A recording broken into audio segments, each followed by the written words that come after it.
Welcome to Althing Considered, a conversation on life and faith in heathenry, Asatru and Norse paganism from the Troth, education and service for inclusive heathenry.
What are you guys waiting for?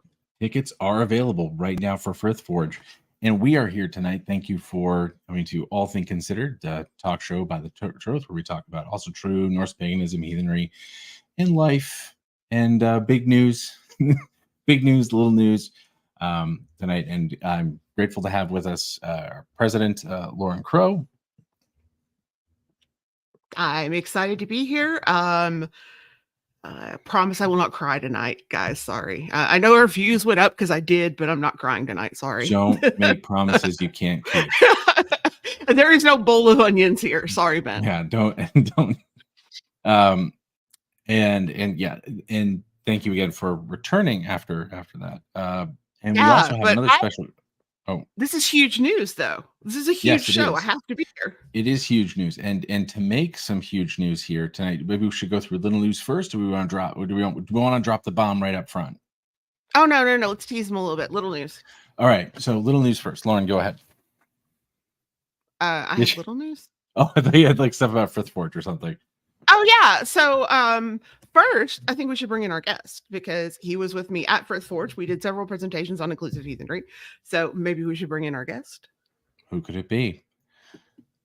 It is none other than Rob Schreiwer, the former steer, also the president emeritus of the Troth. Rob is here, and Rob is here with us tonight. Hey, Rob. Hey, how are you?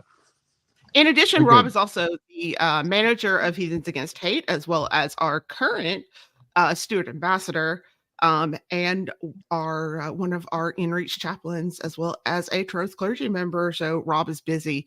So that's why we are getting mobile Rob tonight.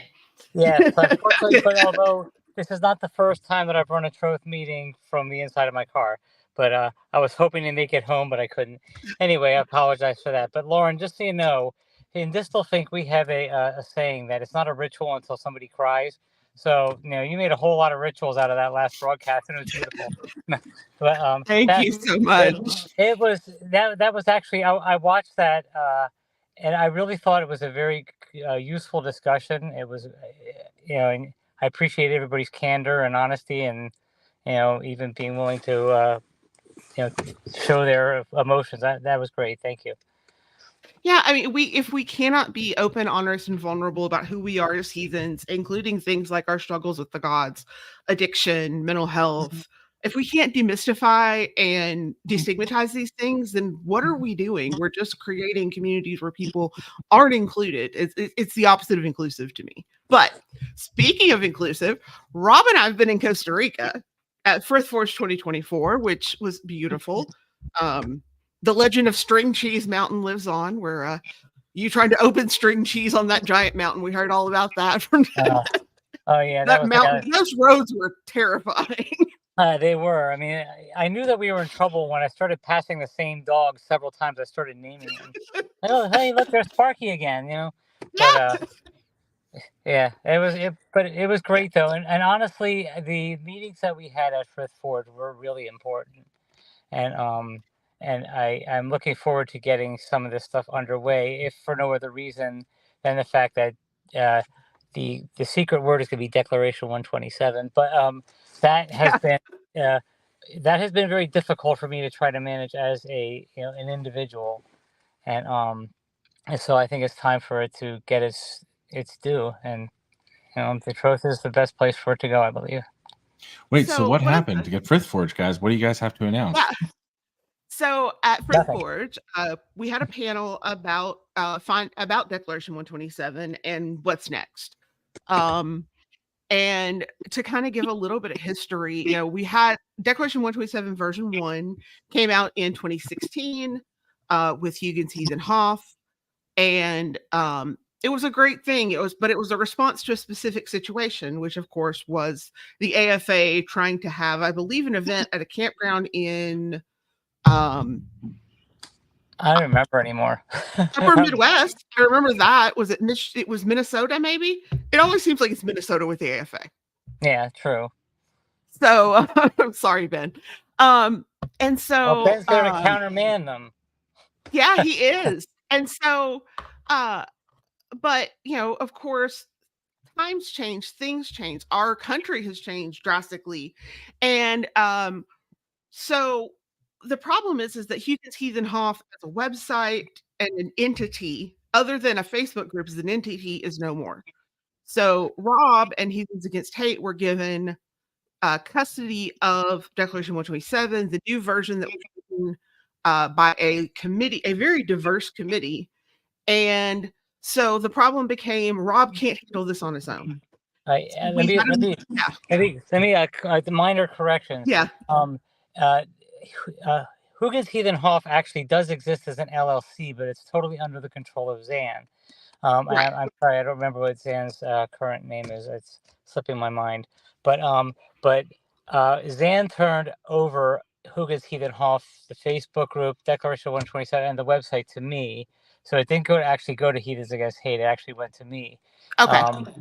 And so now in the Declaration 127 1.0 was indeed it's to me, I consider a cornerstone document, almost like a manifesto of inclusive heathenry. But version 2, I really did want to have that expounded upon, version 1 expounded upon. And yeah, so I did draw a lot of people from the original Huygens, Heath, and Hoff team, plus a lot of other people from different backgrounds who were not included in the first ones as much. And but yeah, so they got done. It's a great document, everything. But then without the LLC to protect anything, I was very, because some people have more money to go around suing other people, and other people do.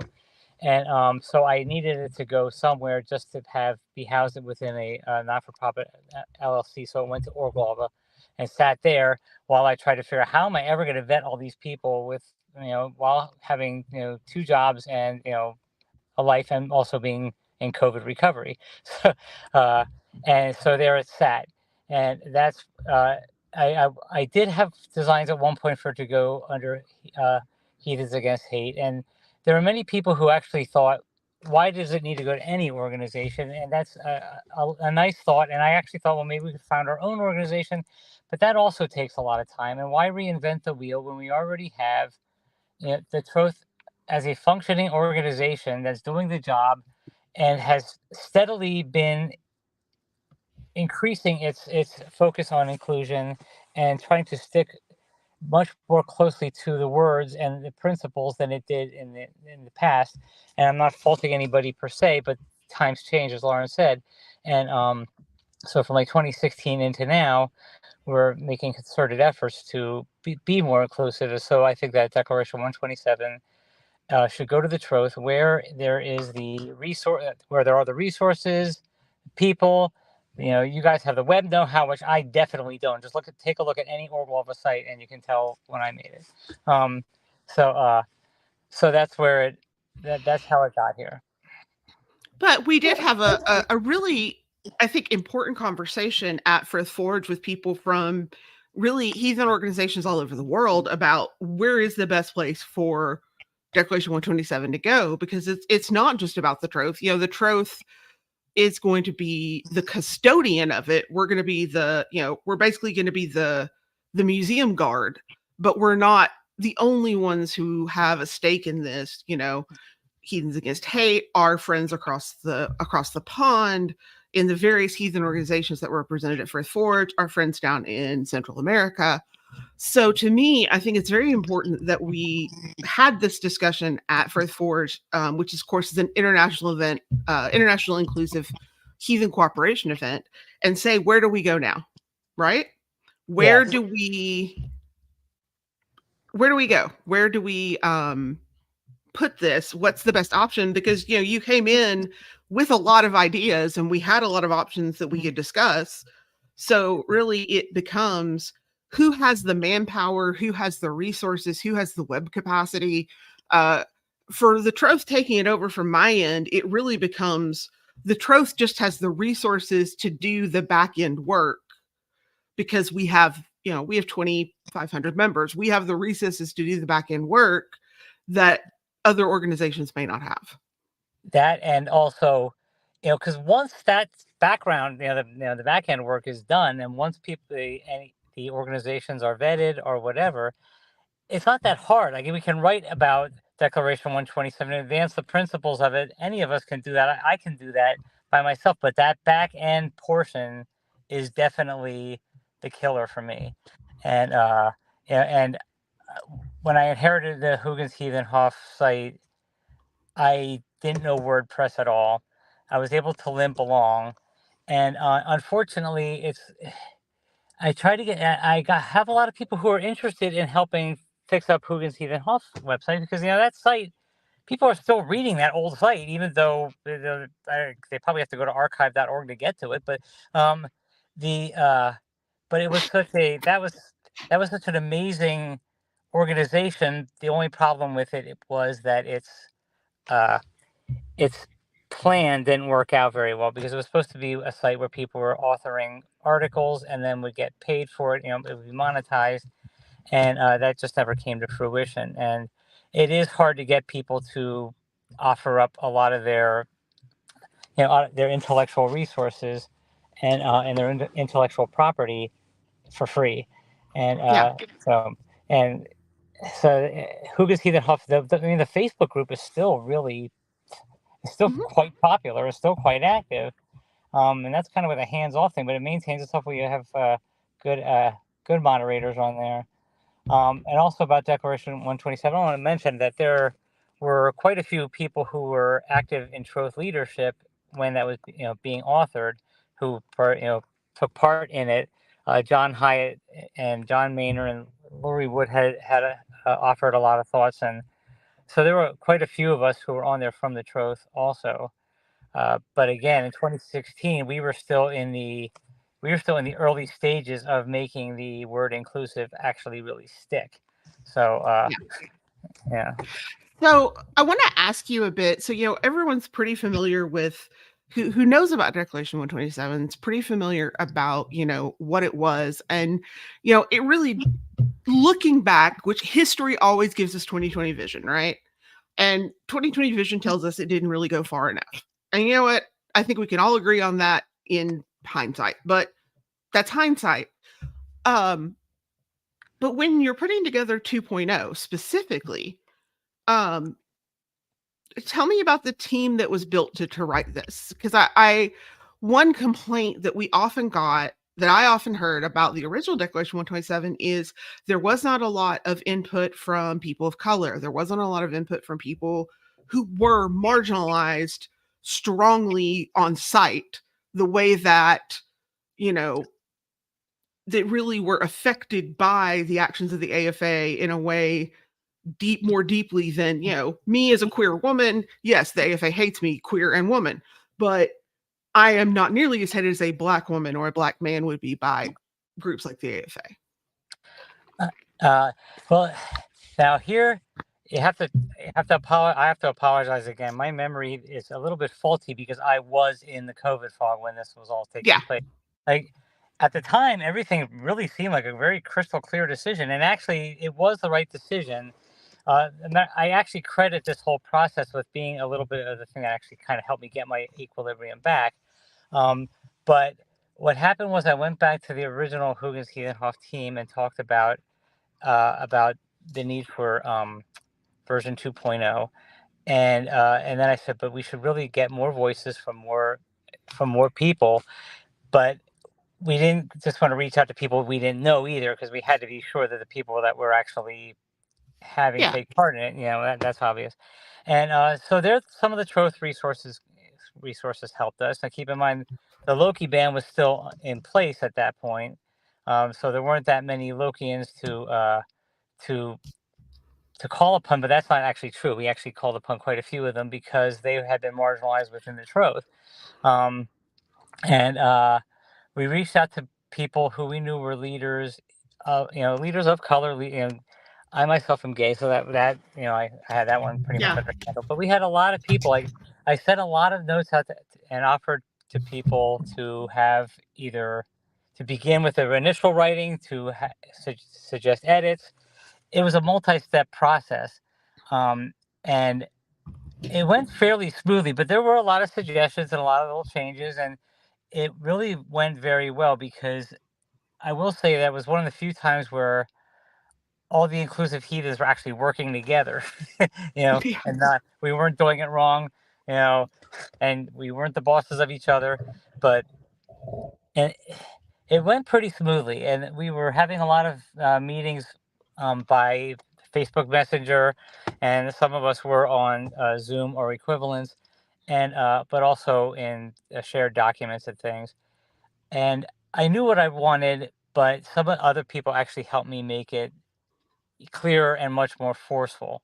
Because as a general rule, as I think I've always kind of the past, I always try to find a way to be diplomatic about stuff. But the gloves had to come off at that point because everything was just going berserk, and our name is getting tarred by their actions, and it's it was kind of a fun thing to do actually when it was underway. Then, of course, once I realized that I had to do the vetting, and that part people really admitted, they just said they really didn't want to do that because they didn't know people, they didn't know the organizations, and so that vetting process is where it got stuck. And so the plan. Go ahead, Ben. Yeah, Rob, I wanted to go back a little bit. So, just to ask the dumb guy questions for people who either aren't familiar with you or you're like, why do you know why were you in the position you were in to comment so incisively about the AFA? Like, why were you familiar with them, and why was 2016 like the tipping point for you? Like, what's the storyline there? Okay, well, the AFA comment, that was Declaration 127 1.0. Yes, and going back to that. I was more of a follower in that one. I was part of the team, and I suggested like grammatical changes and sentence changes and things like that. But it was Zan and a few others who really were that was their brainchild. But in 2016, that was the year I became the steer, and I'm very glad that we say president now, because I don't feel like a castrated bull anymore. The president of the Troth, yeah, the president of the Troth, and that put a lot of responsibility on me to make sure that the organization and to make sure that we as heathens were doing a better job of being inclusive across the board. And like as Lauren has said, in other circumstances, there are all sorts of biases that we have within ourselves that we're not even aware of, and trying to make ourselves aware of that and discuss things openly was very helpful. And being in Costa Rica was also very appropriate because Esteban was on both teams, 127.1 and 127.2, and he had a lot of insights about what it's like to be in a small country off the the mainstream of heathenry, at least in concept, while having a very vibrant community that was often misunderstood. And that was a really good addition to the discussion.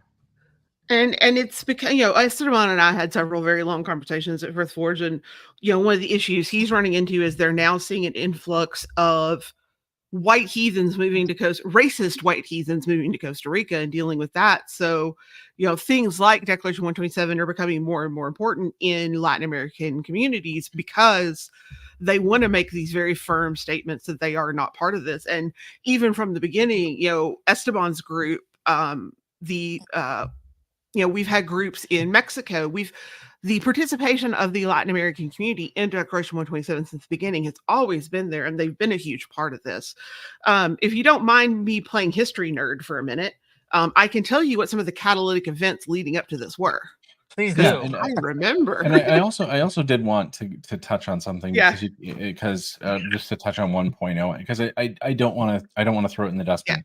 Yeah. I do want to emphasize that, like, while a lot of the response, and this was my personal response to Declaration 127, was some version of it doesn't go far enough, or declarations mean nothing, right? That was one version. Then there was another side of that was this is too much, this is too far, you're rocking the boat, like, this is going to tear apart relationships. We have worked so hard to keep the peace. This is going to detonate that. There was a reaction of that too. So I want to do respect to 1.0, because yes, while some said it didn't go far enough, this was, for some people, way too far. And that was a moment. Yeah, I could weigh in on that. Oh, go ahead, Lauren. I'll weigh in. Well, I was going to say, like, for Rob and I basically have about the same time in of heathenry. And we both remember what it was like in the early 2000s when, you may only know 5 other heathens within, for me, especially out in rural Arkansas, you might only know 5 other heathens within 500 miles of you. And you just kind of had to make do with what you had. And for a long time, there was that feeling of, we have to tolerate everyone because there's so few of us. And so 2016, to give you a little historical context, 2016 was the great leadership change of the AFA, 2015-2016 time. That is when Stephen McNallen stepped down for reasons that we're not going to discuss because there's conflicting information. I don't have facts. And the current leader stepped up. And when he stepped up, it became mask off, right? For all the things Stephen McNallen's racism until really 2015, 2016 was very wink, wink, nudge, nudge, like very coded, very dog whistly, very indigenous European spirituality bull. Where this guy posts stuff like we are, our white wives and white husbands and women doing their duty, and like, it looked like some stuff from my childhood in the Fundamentalist Baptist Church. So that was really the first part of it. And I remember that because we covered it quite extensively on my old YouTube show, Heathen Talk. And then on top of that, they start, we have the election of of Donald Trump really also ratcheted up racist rhetoric, normalization of racist rhetoric in the United States, especially, but really around the world. So that also led to more people being they weren't polite racists anymore. They were in your face racists. And that spurred a lot of people into basically saying, no more. I can give you, like I said, I was not there. I was not involved with the writing of Declaration 127. I was working on another project around that time.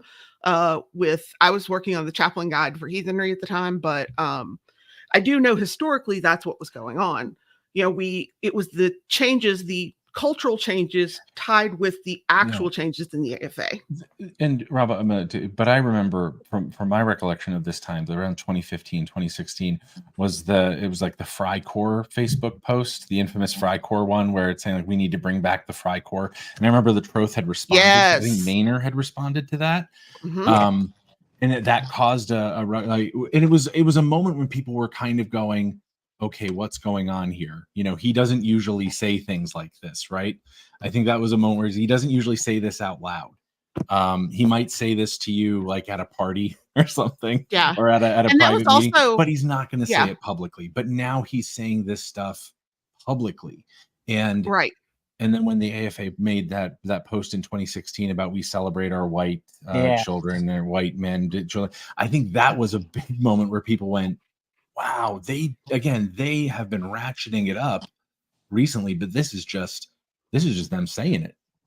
They Right? also started associating a great deal with the white nationalist group, white nationalist Red Ice Radio.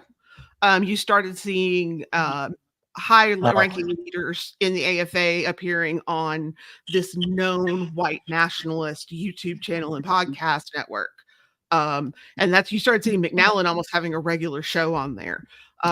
Basically, they went masks off. I mean, that's what it comes down to. They went masks off at that point. Well, I actually want to crawl back a little bit farther. Yeah. I mean, the funny thing is that, you know, when I was a baby heathen, I didn't know what all these things were. So I signed up for whatever I could find. And it was both the Troth and the AFA, because, you know, they didn't have Ben and you around back then to have the Troth come up first in the internet searches. And I think I joined the AFA in 2007 or 2008. And I honestly, though, it's funny because I never really paid much attention to what was going on in their mail list while I did the Troth, because and I don't think I ever told her this, but all because when I first started there, Lori Wood actually sent me a message directly about something that I found to be really very nice, and I thought, wow, these are the kind of people that we need around here, and that was great. But so I really didn't know. I do remember seeing some fights within the AFA, because they did have their, you know, inclusive segments too. And I remember somebody calling, was it Tina LaBouffier, or I don't know how you pronounce her name, but like saying that, you know, jackbooted or something like that. You know, and I was like, what is with this? And here's the kicker. For me, you know, I didn't really think that people like this really existed anymore, at least not in among people who would have the conscience to choose to switch from Christianity to a different religion, especially because it all boils down to the fact, for me, that nobody brought more shame to the German people than the Nazis did. Nobody. Thousands of years of architectural contributions, you know, music, sciences, art, everything. And you go into bookstores today and you see all the other countries' history sitting there, and all of Germany stuff, it only focuses on the Nazi era. And I'm like, this is not that is not the legacy that our ancestors strived so hard to achieve. And, you know, now fortunately my ancestors got out of Dodge during the right after the 30 Years' War, but I just didn't think that people like that really existed. And meanwhile, now you remember that when Steve McNallen stepped down, he was actually replaced by a triumvirate at first. And and one of the people in that triumvirate was somebody who was actually the first person who ever attended a heathen event that I ran. It was a pub mood. And I remember sitting there thinking, this is a woman of action, but I don't trust her because I feel like she's digging for information. It was very strange. And that schism, because she became the head Githy of the AFA once Steve McNallen stepped down, that put the schism right on the Pennsylvania Turnpike, about 20 miles west of my house, because she lived, you know, another 20 miles. And a lot of those names of people that we see associated with AFA and some of these weird propaganda messages they put out, a lot of them ended up coming into Pennsylvania at one time or another. And that's kind of scary.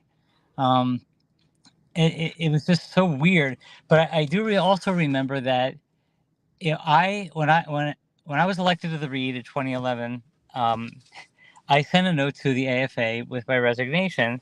Again, I still wasn't fully aware of what was going on there at that point. Like Lauren said, it was still pretty much, kind of hush hush, but it was still there. And they actually said they actually said that they felt sorry for me because I because I was elected to the Reed of the Troth. And I really didn't fully understand that until I was on the Reed for a little while and began to see, just how, and just the differences that people who had been around longer were aware of, and also the fact that, like, being on the Reed, even as a Reed member, not even as the president, it's kind of like a bucking bronco sometimes. But but we had one Troth clergy. I think he's Troth clergy, but he was AFA clergy who also resigned from the AFA about the same time in protest of their policies turning more exclusionary. And he was the second person who ever came to one of my This is something I think, Rob, that a lot of people now are not going to get. Like a lot of people who weren't around in like the 10 years ago. Yeah. Sorry, the 15 years ago period. Like the notion that you said the sentence, "I resigned from the AFA to get on the Reed of the Troth," is a sentence that you would not hear today. One, you wouldn't hear it because I don't think anyone would do it from the AFA side. I don't think they'd do it. And B, I don't think anyone from the Troth side would accept it. would accept it. No, nowadays. But back them. then, this was very much a revolving door almost. Like people from the Troth would head AFA wise when they're like, "Oh, these people they're too wishy-washy for me. I'm going over here." And then people in the AFA are like, "Oh boy, these people they're getting a little bit too scary for me. I'm heading over here." And it was this, for a while, it was this revolving door of people going back and forth. And so it strikes me as this sounds really strange to someone today who's probably been heathen for like less than 5 years or even less than 10 years. I harken back to a discussion, an interview with Diane Paxson and Melody Grundy I did a few years ago. And they were talking about, the gatherings, and you would literally have everything from just old Norwegian men who were really interested in the religion to full-blown Nazis to everything in between at heathen gatherings. And it was kind of the same thing. It was I think the way that we contextualize it in the historical sense is the big tent eras, where all the organizations were just kind of a big tent for anyone who wanted to claim the label. And they had some differences, and some, like for instance, the Troth had elected leadership, where the AFA, it was McDonald's dog and pony show until he left. But other than that, it really was it was the big tent era where, because people who were kind of our generation of heathen, I didn't join the AFA because I found Ben Wagner, and I joined the Troth, and Ben had strong opinions. And so, but I mean, I know a lot of people my age and older who've been heathens for 20 years who were AFA members at one point, because the AFA used to, it was just different. Like, I can't really explain any other way except it was just really different. Well, their website was more professional looking. Like when you, especially if you're coming in from Christianity, the picture that was there looked religious, and so it set some tones. But this is where Orglova, my experience as an Orglover also paid off for me earlier, because the problems with the person who became one of McNallen's replacements began early and in earnest, and then their folk builder also was kind of involved there. And one of my favorite things that he ever did was he put out this message saying that Orglova had nothing to offer to modern heathenry. And then not even like 2 months later, we were up at our holy site of Hexenkopf, and don't you know that they had gone up there for Walpurgisnacht because they wanted to honor Freya, even though that site's associated with Holla. But it was just kind of funny. It's like, okay, so you're saying that we have nothing to offer, but there you are. You're taking all my You're research, you know, and Yeah, but so that but 1 second, I think I might answer another part here. We had the Big Tent on the read for a long time, and there were a certain read officers who were actually quite liberal themselves, but they were trying to do the best to represent all the members to the best of their ability.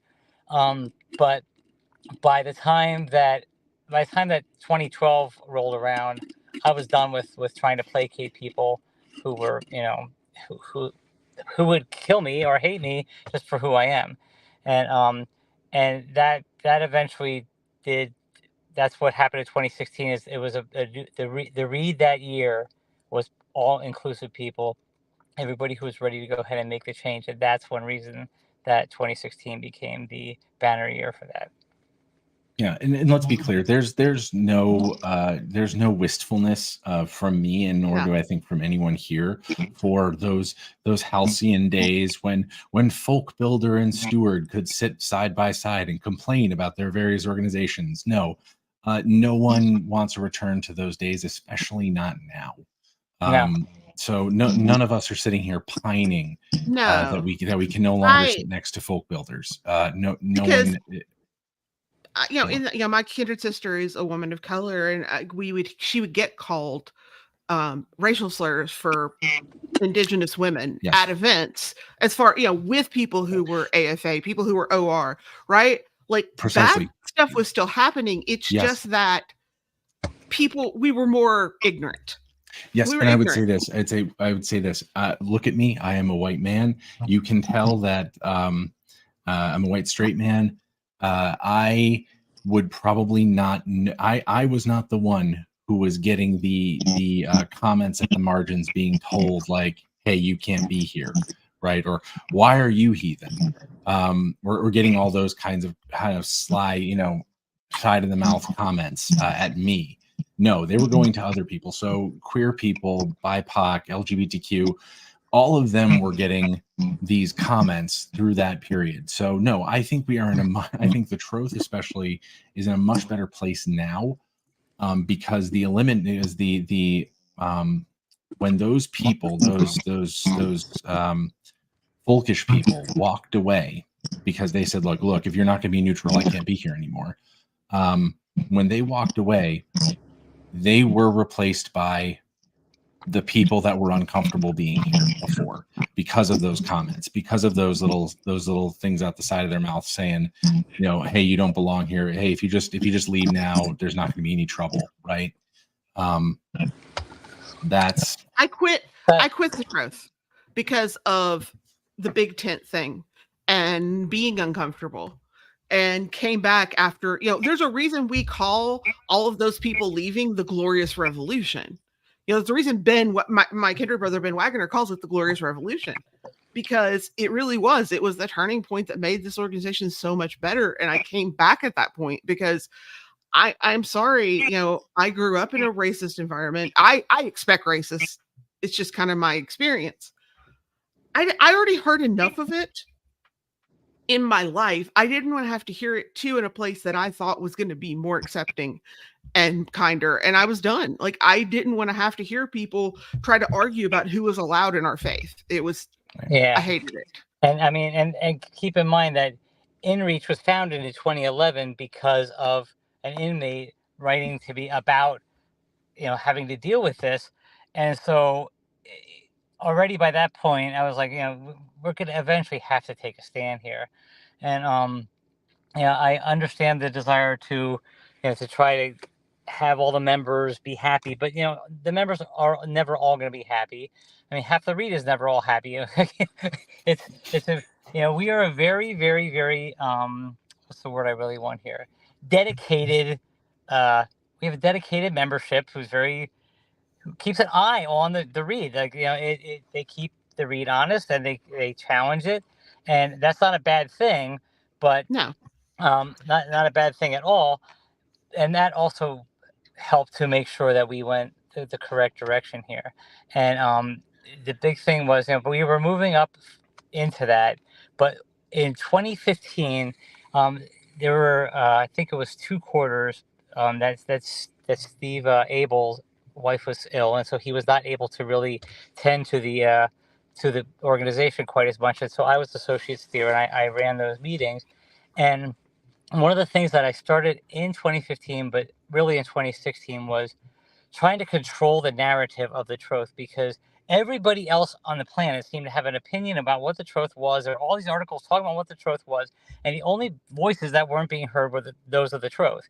And that was a real problem. And part of the reason was because we were kind of wishy-washy on important issues like this. And I'm a Libra. I can be as wishy-washy as anybody. But I try to see all sides of things. But these aren't games. These are people's lives, and these are people's happiness. And who is anybody to tell anybody else whether they can have a relationship with any deity? I mean, that's like the most bizarre thing. So controlling that narrative, that's when we did begin to and then this obnoxious heathen from Arkansas showed up and said, "Hey, you guys need a public relations department. Let me do it." And now I'm here. And, So, and that was yes, 2017 though, but yeah. And to pull it a little bit forward, I wanted to get to the declaration that you guys made. So all of this history, all of this builds up and builds and builds to the immediate inciting incident. So this wasn't merely a response to simply a Facebook post, guys. This was a lot of history building to this point, and the Troth signing it was also a huge build to that point, because of the composition of the read being like. And the eye that the membership keeps on the board of directors. This was a hard thing. This was a hard decision to make at the time. Whereas now, in retrospect, most of us out there in YouTube TV land would probably say this is a no-brainer. Back then, this was a hard fought battle, and it was something that I was. I personally, I wasn't in the Troth at the time. I was actually quite anti-Troth at the time, but I was shocked when I heard that the Troth had actually signed Declaration 127, because I was like, wow, the Troth took a stand on something. This is a no going back stance here. Never seen that before. I was impressed. I was like, okay. And we haven't looked back since. I mean, there are some guts here, right? This could not have been an easy decision to make. And the implementation and the shockwaves of it were probably pretty substantial. Honestly, Ben, to me, it was an easy decision to make. It really was. I mean, because it's a moral right, and the read really did not. The read went along, because that 2016 read was.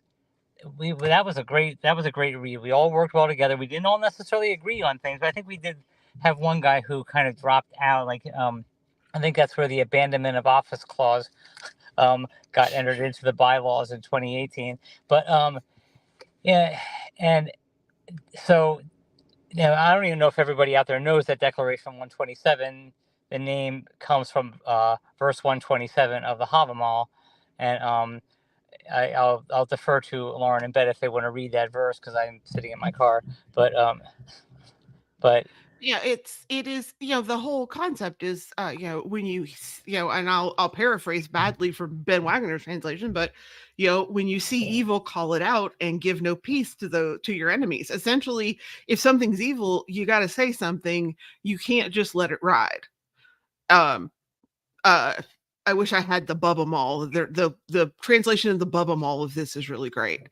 But that's the thing. And I will say that because I from my time as being president, but also on the read, if this had not happened, we would not have been able to make such forceful statements like we made about January 6th, like we made about the statements that we made about Murdoch, the statements that we made about Christchurch, these statements that we have made that have been very forceful, or the fact that Now it's unambiguous. We will come out and absolutely say, these people are doing wrong. This group, we're going to come out and forcibly say, with receipts, of course, we're not just going to make wild accusations about people. We're going to come out and say, this is wrong. And we're not going to, it led me, it's led us into interfaith work. It's led us to Parliament of World Religions. Like, it has fundamentally changed the entire game for us as an organization. Sometimes democracy works, guys. Just saying. Like that read got voted. When you get a read, that was a long process of voting in different people on that read. Democracy sometimes works. Well, I'll say that it's actually a representative republic, but it did work, and it did, and I don't know whose idea it was originally. I think it might have been Zan's to actually create this document, but bringing the whole team in, and it really is a cornerstone, because that is about the time that things began to shift, and when people began to come back, including some organizations that didn't get along but were still inclusive, signed on to it. It was also important. That's like when Heathens United Against Racism, and the Troth began to actually talk to each other a lot more, and doors began to open up that were previously closed because of misunderstandings, but bad policies on the Troth, or people not criticizing the Troth without understanding it necessarily. The Troth is a good organization. Has it had its flaws? Yes, it does, and but we really do try to the best, and to do our best to make sure that the members are happy and that we're serving heathenry and the gods as well as we can. And I'm very happy with the way that it's continued to run. And but I've laughed because the signatories, for instance, you have an I won't name names. You can go look if you're really curious, but there's an organization, a different heathen organization on there, as well as the watchdog organization against that organization, that are both signatories on Declaration 127. And I found that great. Yeah. Like, to me. This is so important about Declaration. And Rob, you just hit on it. Like, this opened doors between different organizations who might not have otherwise worked together on something or had the conversation about this. It's almost like for the first time people go, man, isn't this annoying? Or like a Jerry Seinfeld, like, have you ever noticed like how there's racists around? And someone goes, yeah, maybe we should never talk to them ever again. Well, like the whole vetting, and it's just that was the door opener, right? That was the connector that everyone kind of goes, yeah, okay, maybe we just never talk to them again. Another catalyst for me, though, was also, Philadelphia Pagan Pride. I was riding down on one of the trolleys down to the park, and there was a guy on the trolley with a big hammer on. And I had to do what most of us have to do. I had to take stock and like, okay, is there anything that indicates this? And before you talk to them, because as soon as you talk to them, then all of a sudden it's like the toothpaste is out of the tube. And fortunately, I lucked out. That guy actually was inclusive. But that whole thing, that's so annoying that we have to do that. And I don't think that's ever going to necessarily stop, unless, of course, all of a sudden tomorrow morning all the exclusionary heathens wake up and suddenly say, hey, why am I being such a jerk? But I don't think it's going to happen. Why am I so terrible? But that is a good point, Robin, and I think that's part of one of the maybe I don't know if this was an intentional effect of the original, but the way that it kind of gave BIPOC heathens and LGBTQIA heathens almost like I hate to use the green book of like, oh, okay, like this is if a kindred or a group signs on to this, like, they're probably okay, or you at least have a question to ask somebody, which isn't like, are you a white supremacist? Which a white supremacist would say, no, of course not. I just love my people, right? Yes. you just ask them, do you support Declaration 127? And if they say, oh yeah, of course, yeah, absolutely, then maybe good people, or maybe a good person to get to know. If they say no, then maybe they're not a good person to get to know. And this became kind of a way for people who were on the margins to navigate their way into heathenry again and say, well, wait a minute, now I can actually find my bearings. Because for me, again, white straight guy, I might find it annoying that I bump into a white supremacist and maybe aggravating. For someone who is LGBTQIA, for someone who's BIPOC, that could be a encounter that threatens their safety, right? Well, So and this to them could be a matter of life and death. I will say this is also as an event organizer. The first Arkansas Pagan Pride that I was on the board for, we had some less than savory people come in who were racist bigots, and so it kind of became the touch point for vendors, for people who wanted to come in. All right, do you support Dec 127? If there were heathen related, and really it really started to spread to other groups. For instance, we had a friend of mine who is not in any way, shape, or form heathen, who ran who is pagan, who's a pagan teacher, a Wiccan teacher. She was very gung-ho about the idea of some sort of inclusive statement. And then you start seeing other pagan I'm sorry guys, just back. I use it too, don't worry. Yeah, other pagan denominations popping up with, you saw the Hellenics, some of the Cometics popping up with their own version that was rooted in their theology, in their whatever they found sacred. You started having other groups popping up with their own version of Declaration 127. It really spurred on a movement that the ripples were started spreading outside of heathenry. Yes, and this is why. This is why I wanted to bring up, and not too much, because yes, everyone there's definitely enough criticism of Dec 127 out there saying it didn't go far enough. But I want people to understand just how much of a change it was, and it didn't necessarily neither Declaration 127 1.0 nor Declaration 2.0, nor Declaration of Deeds, nor any other declaration has accomplished its goals. Its goals of if the goal is to eliminate hatred and bigotry and racism and get white nationalism out of heathenry.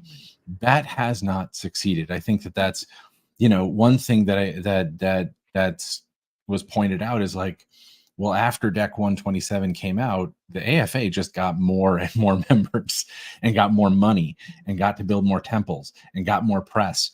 And 1 year after Declaration 127 is published, they're at Charlotte. They are well represented. Folkish heathens are well represented with their symbols at Charlottesville, right? They're there. I want to, and I'll put out here, AFA member Jacob Goodwin from here where I live. If you haven't had to see the NBC Out documentary "A Mother Turns to Hate" about his parents, I encourage you to watch it and see the reality of that situation, because but then again, you look at it in our country, it escalated. It wasn't just, I would never say it was. We can't say it was Dec 120. I'm not going to say, oh, well, Declaration 127 made that happen. No, absolutely not. There was a rising tide in this country. Yes. It's not just that. There's actually, when you have an ideology that is concrete and so clear, it's a lot easier for people because they're not fighting amongst each other like we are. We're fighting over the things that we disagree on that have nothing to do with inclusion, but they just stay in lockstep on that right. aspect. And so, of course, it's easier for them to raise money because they all think pretty much alike, at least on that one segment. And we had not really been doing a very good job of functioning alike. And I got to tell you, the Troth does what it can with the the prison ministries, but I followed the rules when I would go into the prison. The Aryan Brotherhood and the racist heathens within the prisons, they don't do that. So books are passed from one inmate to another. They're copied in the copy center by inmates who work in there. They're passed at meetings that they're not supposed to be passing them. But meanwhile, we're following the rules, and our books are ending up in the chaplain's office where people can't actually really see them. So we had to fight to get to be put in the library, and they kept saying, "Well, they're just going to get stolen in there." I'm like, "Well, that's fine, then we'll replace it." But bring another one. yeah. But the thing is that the money seems that these racist groups seem to have unlimited money. It may just be it might just be the way I felt on the ground when it was happening. Especially because I was trying to spend the money of the Troth books, the Troth donations and stuff. I was trying to be very cautious and careful and make sure that they were getting distributed as evenly and effectively as possible. But it was stark. It was a stark difference, and prison odinism is a problem. We also have to remember that the folkish movement is part of a greater white nationalist movement in the United States, and some of those guys have very deep pockets. Crypto money or whatever, but a lot of them have pretty deep, a lot of them have really deep pockets. Dark. There's also the fact is that people will donate to these groups who aren't Asatru, aren't heathen, but they support what they're doing because they're white nationalists, and exactly. It doesn't matter. They look past the religion to the white nationalism, but for organizations like the Troth, there's no secret billionaire or some person who's like, oh man, I just really want to give some money to a nice nonprofit. Here you go. That doesn't happen. That doesn't happen for us. Since I'm not on the board, I'm on the Read Plus, but since I'm not one of the leaders of the functioning organization, I will be the one to say, if there is anybody out there listening to this broadcast who is a billionaire, please keep the Troth in mind. Thank you. Right. So what I'm saying is, you're saying if someone wants to be our sugar daddy, we're okay with it, or sugar mama, we're okay. Or sugar person. Yeah. Look, I have not seen a dime. I don't care. Despite the accusations, I have not seen a dime of that Soros money. Okay, I've not seen a dime, despite all the allegations. I'm losing money on this proposition here, guys. Right? I spend more money. Yeah. But that's part of why people were saying so down on Declaration 127, because well, look, it hasn't done anything. So what do we need to do? We need a new declaration, right? We need to make a new one because this one's going to do it. Like this declaration is going to be the thing that puts it's a stake. It's a stake through a vampire's heart or a magic spell or something. No, I never felt that. I always felt that version 2.0 was just the next step. That it's going to evolve because our society evolves, and it's going to have to address. There are probably bigotries that we don't even realize, because our identities are changing. People are understanding, the human condition in better detail. So in another 10 years, there may be other classes of people who have been marginalized that we're not even aware of now. And just wait till the artificial intelligence starts demanding, So. But bigots are always going to find a new group to target. I mean, that's the fact of the matter. I think back through my life and who the hot button person they're targeting is. It's always a moving target, just like whiteness in our country, and especially in the U.S., has always been a moving target of who is considered white.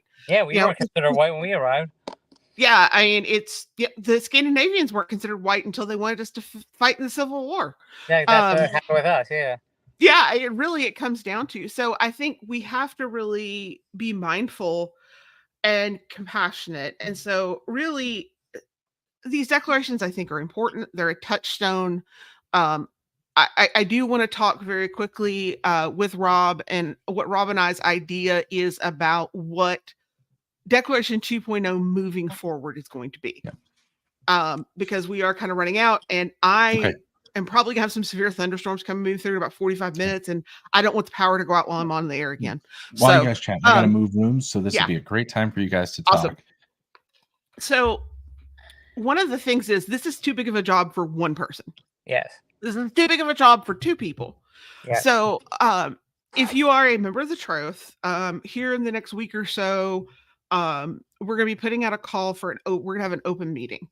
And that open meeting is going to allow anyone who's a Troth member to come in, and we're going to talk about what the vetting process should look like, how we can structure this to make it, to set up a committee to be able to vet people, what we might need to be able to vet people as far as group signatories, and then what the process might be like to allow people to endorse as an individual without necessarily going through a vetting, because there's no way we could vet every individual who wanted to endorse.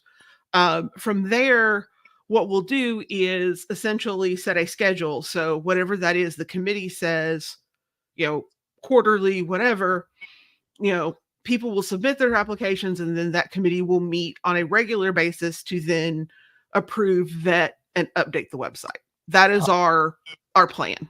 I have a thought though. I'm thinking that maybe for that first step, particularly about the vetting process and everything, it might be a nod to to consider including as many of the original authors of Declaration 127 1.0 from Hugo's Heathen Hoff, like maybe Zan or Esteban,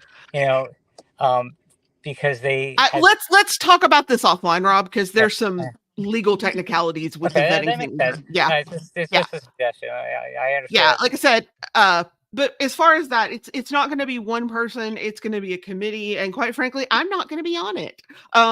It's something I want to turn over to the membership, because the Troth isn't one person or 2 people; it's the membership. So we've had a lot of interest since we've announced this from the membership about people wanting to be involved, to be able to help out, to be on this committee. So I'm really excited about that. And so I think that's going to be a wonderful thing to be able to do. And of course, this is going to lead in, this is going to allow us to have a process in place to vet people, because some of the, looking at the organizations that are on the old list, some of them are not, while they may be anti-AFA, they don't necessarily embrace all of the policies of 2.0. Some of them don't exist anymore. Yeah. And so I do think it's important, we're vetting. And then of course, I think the other thing that's going to be important here is just to continue to talk about it, and, talk about it, being able to put all this into context to show people, what this means, and then to offer from there further work. So as organizations sign on, one of my goals here is to work with our actual diversity, inclusion, equity, and inclusion program in the Troth, to then maybe, I'm going to use the ADF as an example, because they're a group that they're a group that I feel very good about saying they're going to, we would approve. But like the ADF, be able to say, hey, why don't we all go in together? Why don't we contact a bunch of these groups and say, hey, would you guys be willing to go in, and maybe we can bring in like really good training, really good things together as a group to offer to people who signed on to Declaration 127, so that it's more than just words. It becomes a rallying cry and an action, and it's a catalyst for more action, because, it's important, but it's also, I think, going to be something that we're just going to have to, start, put it into action. And I do believe, Rob, I think you're kind of on the page with me there, that this is just the first step towards real action. Yes. And hey, Lauren, I think we have one of our Parliament of World Religions presentations ready to go here already. Because, oh yeah. But the comments are so small I can't read them. But it's fine. I display this for the viewers at home. I thought that was a pretty great comment. Thank you for the comment, Renata. I did want to. The thing about the deeds, not words, right? So declarations. I know that people can get sort of patted on the back, like, oh, you made such a great declaration. That was so well written. Great declaration. The real test is, what effect does it actually have? Not necessarily in terms of like, as I said before, does it destroy racism entirely?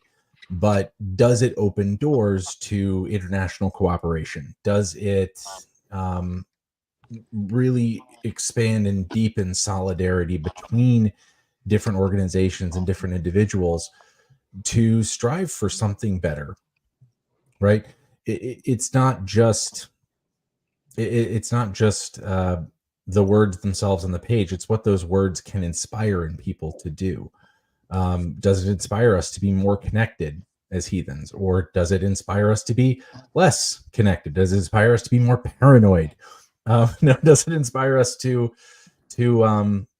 really reach out and make those connections, like you were talking about with the ADF, which would be a really exciting partnership, I think.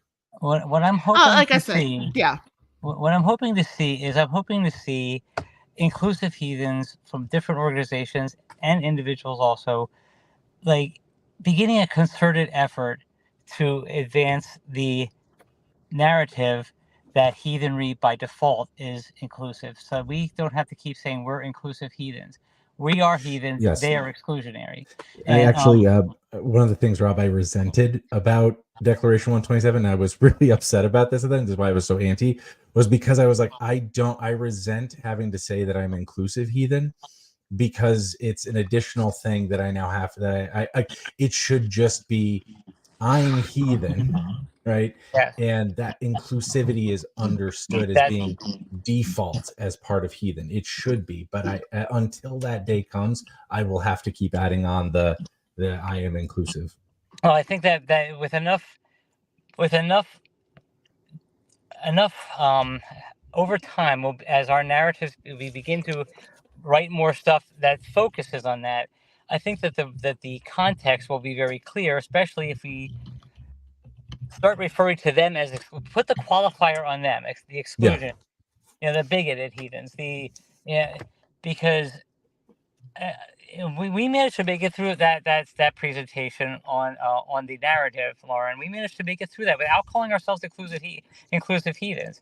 Well, I think I might have said heathens who are inclusive once or twice, but it's an important thing, because I always feel like we're ceding the ground to them by having to qualify ourselves, and it's maybe that's just one of my little personal battles that, but it's an important thing, because otherwise you begin to feel like we're constantly losing. I feel like people feel like we're losing, and we're really not. I wouldn't say that we're necessarily winning, like taking the world by storm, but if we do this right, and this is where I think that the Troth could also be a major leader in this, we can begin that narrative, and other organizations can add their input, and we begin to see all of us referring to ourselves as heathens, and then pointing out that those other people do not represent, they're not representative of heathenry. They are representative of white supremacy, or bigotry, or whatever. And listen, I'm already gearing up for like a bajillion appearances on Court TV next month for this. So that's what I've been doing, I've been on an international platform basically punching that button off, on and on. But it's hard. Pagan Pride Day season's coming up in a few months, just after, not long after this is going to be underway. Like, the stewards could start to go to these things and give workshops on what we're doing, and that's a major part that we don't always take advantage of as much as we should. They don't necessarily have to run a table or anything, but just a workshop or something, Well, and the thing is, it doesn't even have to be stewards. If you are a heathen and you stand against hate, and there's, go do a workshop, talk about heathenry, talk about the values of inclusion. You don't have to say we're inclusive heathens. You can just talk about the values of inclusion as part of a presentation on heathenry. And if you need help, reach out to me. I've got a prepared, already ready to go presentation I'm happy to send you. Yeah, I fully agree with that, but right now I'm talking about the Troth duties. Right, but our audience is bigger than the Troth, so I'm speaking to everyone. Yeah, everybody should. I mean, I would love to see competing workshops at Philadelphia Pagan Pride. I want 3 people to try to make the same presentation. because it really, the prison system, I think, is the thing that really got me thinking about how important this is. I mean, InReach's mission, and again, that's fighting an uphill battle, but the that form of Odinism that is going through the prisons, which I would barely even call heathen, because it's almost just like Christianity with with certain deities replaced by Odin, but it it's it's really scary. I mean, when your religion is literally founded by a Danish Nazi, I mean, that's a problem. And Odinism, especially in the prisons, is virulent, and it some of the other heathens there were afraid to come to services and stuff, because they were getting tacit, implicit, and sometimes not so implicit threats uh, from the racist heathens and the Aryan Brotherhood, who is primarily Christian. But again, their religion is white supremacy, not Christianity. Yeah, I mean, if you're, I will shamelessly plug Heathen Histories episodes on Elsa Christensen that go really deeply into her, because she always used heathenry as just a front for her political means, right? Like, it was never, if you read anything she wrote, she rarely wrote about theology. She rarely talked about the gods. Even her meetings that she had in prisons in Florida, there were never rituals. It was all political discussion. And she could write a 10-page essay about how Star Wars was the pinnacle of white man's achievement in arts, but I'm not kidding. But there were no theology. I expect nothing less from the author of the Assyrian Code of Nine. But somebody should tell her that Billy D. Williams is black. But fortunately, she's off the face of the earth, and we don't have to worry about her. But I mean, when I saw a picture of her, I was like, oh, she looks like a grandmother who should be baking cookies, for her grandchildren. But like, that's what made she her was a great smuggling drug drugs instead. That's what made her a great drug mule. There you go. Yeah. So, sure. but yeah, I think that's the challenge here, is that we go forth. I think that the most important thing, I really hope, something that I've talked great at length with several people about, is how do we really build inclusive communities? And we have to create the communities that people want. Part of that is making these very sound stances, taking the example of other inclusive religious communities that may not even necessarily be heathen, in taking strong stances and creating environments where everyone, no matter your disability, your race, your nationality, health status, I'll go over the list: age, ability, health status, race, color, ethnicity, national origin, including your ancestry, veteran status, gender identity, sex, sexual orientation, socioeconomic class, or any other form of bigotry is tolerated. So that everyone, as I've said before, you don't have to claim a seat at the table because it's already waiting for you, just by the virtue of you being here and being heathen. And we are creating this community where you are welcome and embraced and cherished for who you are and what you do. And if I think you're a jerk, you're a jerk, but that has nothing to do with that. That's you. Yeah. And your actions. And it's heathenry as it should be, right? It is embracing the principles in heathenry of hospitality and inclusivity that I believe, and I know that a lot of people in the Troth believe, are at the absolute core of heathenry. Out of all our different expressions, all the different traditions within heathenry, one of the things that many of us have in common is that common core of inclusivity and hospitality, and that's what leads you to say, yes, there's a seat for you at this table. There's always been a seat for you at this table. I will make sure that there is a seat for you at this table. And if I have to hold it for you, I'll hold it for you. Right. Like that's what hospitality, and that's what being, and welcoming, genuinely welcoming people is all about. And that's what heathenry is. That is a core value of heathenry. Yes. And I'll, Which is why I think that it should just be understood that we're inclusive. Yeah. But unfortunately, I will say this straight out, as someone who, I don't know that I could be in the position I am now without all of this backwork that's happened. And with Declaration 127, the original, I am a queer autistic woman. I mess up, but the part of inclusiveness is also the inclusiveness to allow people to grow and change and be wrong and apologize and get better. And that's one of the things I absolutely, at the core of this is that this was a chance for the Troth to change. And we did. And we got better. And we're still getting better. And we're going to make mistakes. We're always going to make mistakes. I'm going to make mistakes. You're going to make mistakes. Everyone's going to make mistakes. Am I trying, are we trying to do, Ben, you're going to make mistakes. Someday. I'm sure I can ask your wife about it. He just made one. There you go, Lauren. You proved right. I'll ask your wife about it. I'm sure she disagrees. But no. I'm sure if you ask in certain communities, they will no doubt tell you all the mistakes that I've made. I know one that you made, but I'm not going to bring it up on the air because I like you too much. But we digress. Do you even remember, bro? I do remember, bro.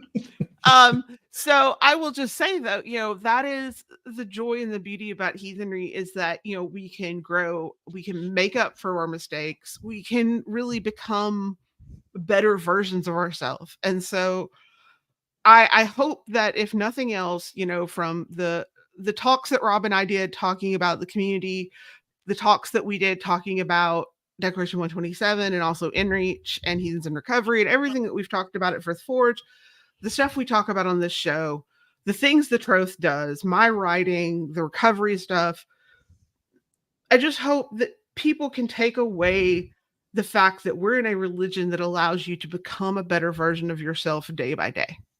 And Declaration 127 is a perfect example because the very first version, it was, as a computer programmer, I totally get version 1, version 2, right?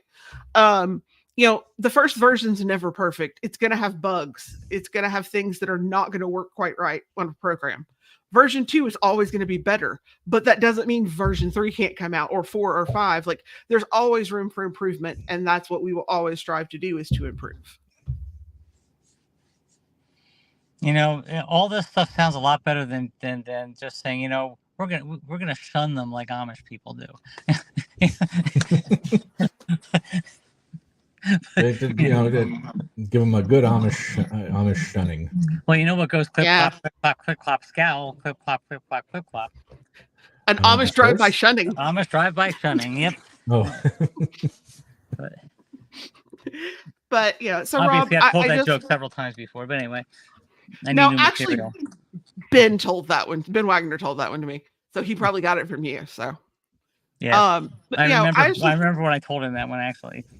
Yeah, I just want to say, Rob, sincerely from the bottom of my heart, thank you so much for the work you've done on this, and for entrusting us with helping you. Because let's be honest here, you're not done. I'm not letting you off the hook, but entrusting us to allow you to help carry this legacy forward and to help us build a better community for everyone. Are you trying to make Rob cry? What's going on? Yeah. Lord, but the thing is, I can't quite take because unfortunately, and I do blame the COVID, my bout with COVID, which was pretty awful, for it. But I dropped the ball because I didn't know what to do about that vetting thing, and so this has been sitting around a little longer than it should have been. But I also do believe that sometimes the opportunities present themselves at the time that they present themselves, and the opportunity presented itself this year because I came into that Frith Forge meeting still considering other things, although because again, Heat is Against Hate would have been a good place for it, but I'm the senior manager there, and we're all dedicated people, but I think we're too small to be able to pull it off, and so Lauren cajoled me, but it didn't really take much cajoling because I was already, looking. I love the Troth. I believe in the organization, and it, like I said, it's a bucking bronco sometimes when you're the president or in any leadership position, because our members are very dedicated to the mission that the Troth has, and so they hold the organization to it. but our leadership is also dedicated to it, and the thing is that we don't all see everything exactly the same way all the time, and that's good because oftentimes we learn tremendous things from one another, and it is just so funny because with Frith Forge, the first Frith Forge was almost ruined, almost destroyed because of the Loki ban, but nobody thought about it until I was just sitting there one night. I was thinking to myself, wait a minute. The Europeans are concerned that we're going to be coming over them and telling them how to be heathen. And we're sitting there telling them, no, we're just coming over to share information. But yet we're the sponsors of this event. And that Loki ban would mean that everybody would have to be prevented from hailing Loki, which they do all the time. And so thankfully, Heimo, agreed to have the Verein be co-host. Everybody else was under their theme, and Diana, Amanda, and I were under ours. Did you sort of wonder why this whole thing had to be so complicated? Oh, I know exactly why, because I got to tell you, had it not been this complicated, then the incident with the flashing light at Troth Boot 2018, which was the ultimate undoing of the Loki ban, would not have had a certain person whose name rhymes with Moral Kigfried become run for steer of the Troth, but because Moral there declared that if the Loki ban were overturned, he would leave the Troth. Loki did us a favor. No, womp womp. But we digress again. Womp womp. Hey, and that, but I mean that I really think that is, once again, I think everything happens for a reason, and I really am sincerely glad that we are going to have a chance to work with other groups and really forge something important with this second version. And the plan is right now that, of course, Friday nights at Troth Mute, which we played the commercial for earlier, sign up. It's not too late. We are actually going to have at least for the Troth, the official ceremonial signing. I'm going to even have a big version printed and everything at the member recognition ceremony on Friday night. So that is part of my plan for there, huh? I'd like you to be. I mean, Yeah, I think I'm gonna try to. I mean, I do like Troth Root. It's a very important event. But and even if I will say, even if folks can't make it in person, we are going to have a full online version. So that is going to be amazing as well. So, like I said, I think it's going to be really important, and I'm looking forward to see what comes from this and how. Ben and I've been working on some other projects with some other heathen organizations about mutual aid, and I'm just saying we've been working on some other projects. No details, just we're working on other projects about mutual aid and assistance, things like finding ways to hold heathen organizations accountable for financial transparency, that kind of thing. So, this is going to keep spurring on more and more good things in the community. Does the mutual aid thing happen? Like, I used to be the representative for Mennonite Brotherly Aid, which was now this is more like that was wonderful. If the AFA shows up one place, if the AFA wants to pick a fight with one group, they're picking a fight with all of us, kind of thing. Oh, so it's NATO. Even NATO, yeah, kind of, sort of, but yeah. So we have but I mean, that's the Declaration 127 is like the good housekeeping seal of approval, and we're turning into a little NATO, except without the hopefully without the nukes, but that of. Well, that we know of. We have other incendiary devices that come from our pens and paper, but they're right. But yeah, so flame war. Once again, it's been, like I said, I think this is gonna be important. I'm really excited, and I am really eager to see where things go from here. And I genuinely hope that we're back here in 3 or 4 years talking about the next iteration of what's to come, because I know that this isn't the final word. It'll never be the final word. There's always room to grow. Lauren, I have to tell you that I am finding your enthusiasm for this to be infectious, because to me, it's been like this thing that's just kind of sat out there and needed to have life breathed into it. And just from our conversations at Frith Forge, it I feel energized again about it, because this like I said, this is an important piece of heathen history, but history that's still alive and still active and still, those who don't learn from the mistakes of history are doomed to repeat them. So we want to make sure that we keep this history alive and progressing, and thank you very much for that. And so, folks, just to answer the question that's on the thumbnail, no, Declaration 127 is not dead. It is very much alive. And in fact, if you want to read the full text of Declaration 127 2.0, as well as a lot of context, history, criticism of 1.0, and a huge webpage that Ben put together today, you can actually just go to dec127.org, and that will take you directly to the Declaration 127 site on the Troth's webpage. That's dec127.org, dec127.org.